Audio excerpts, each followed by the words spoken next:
안녕하세요. 이덕준 의사입니다. 회사에서 직장 내 괴롭힘 문제가 발생했을 때 회사가 괴롭힘 조사를 실시하고 피해 근로자를 보호해야 한다는 것은 잘 아실 텐데요. 그런데 회사가 괴롭힘 사실을 인지하고 조사를 진행하려고 하는데 피해 근로자가 이를 원치 않는 경우가 가끔 발생합니다. 회사는 조사 의무도 있고 피해 근로자도 보호해야 하기 때문에 상황에 어떻게 대처할지 난감한 경우가 종종 발생하는데요. 오늘은 실무적으로 직장 내 괴롭힘 조사를 어떻게 진행해야 하는지와 유의사항 그리고 조사 진행 시에 노무사의 필요성에 대해서 한번 이야기해 보도록 하겠습니다.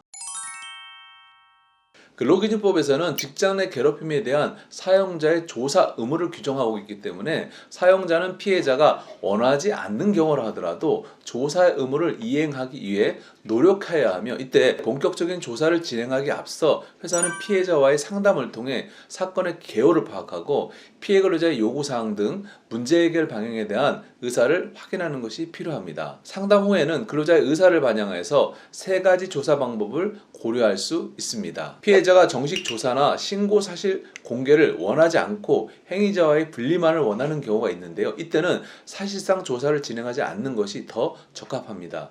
피해자의 피해를 신속하게 회복하고 다시 건강하게 근무할 수 있도록 피해자 중심에서 사건을 처리하는 것이 중요하기 때문입니다. 이때 상담자는 간략히 사실관계를 확인해서 괴롭힘 행위가 있었다고 판단된다면 이를 사업자에게 보고하고 피해자 요청사항이 수용되도록 해야 합니다. 상담 보고서에는 피해자가 진술한 직장 내 괴롭힘 행위를 입증할 수 있는 근거나 피해 정도, 피해자 요청사항 등이 기재되는 것이 바람직합니다. 만약 피해 근로자가 행위자의 사과, 재발 방지 약속 등 당사자 간의 합의를 원하는 경우라면 약식 조사 방법을 고려할 수 있습니다. 약식 조사는 피해자가 사용자에게 직장 내 괴롭힘 인정 여부보다는 분리조치 결정과 행위자와의 합의를 위한 과정으로서 대략적인 사실관계와 피해 정도 등을 파악하기 위해서 실시합니다. 따라서 약식 조사는 피해자 또는 피해자가 추천한 참고인 등에 대한 조사를 중심으로 최대한 조속히 완료하는 것이 바람직합니다. 다만 약식 조사를 통해서 당사자 간의 합의가 이루어지지 않을 시에는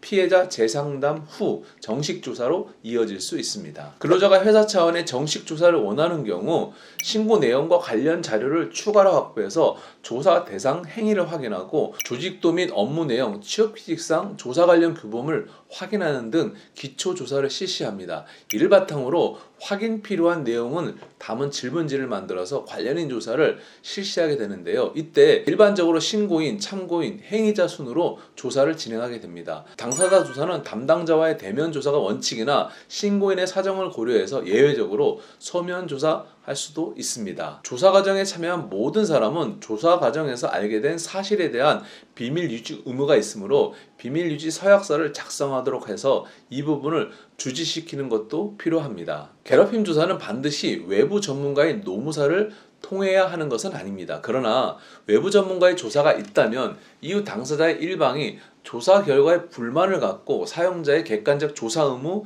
위반을 제기했을 때 조사의 공정성과 객관성을 담보했음을 강력히 주장할 수 있다는 장점이 있습니다. 더불어 신고 접수부터 노무사의 도움을 받는다면 근로자에게 의도치 않은 불이익이나 피해를 주는 일을 방지하고 법률적 지식을 바탕으로 괴롭힘 행위에 대한 객관적인 의견을 견지해서 조직의 직장 내 괴롭힘에 인한 부정적 영향을 최소화할 수 있습니다.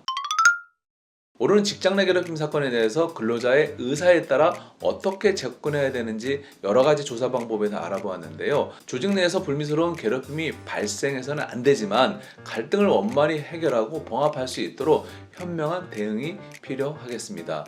오늘 이 영상을 보시고 궁금한 사항이 있으시면 댓글을 달아주시면 감사하겠습니다. 감사합니다.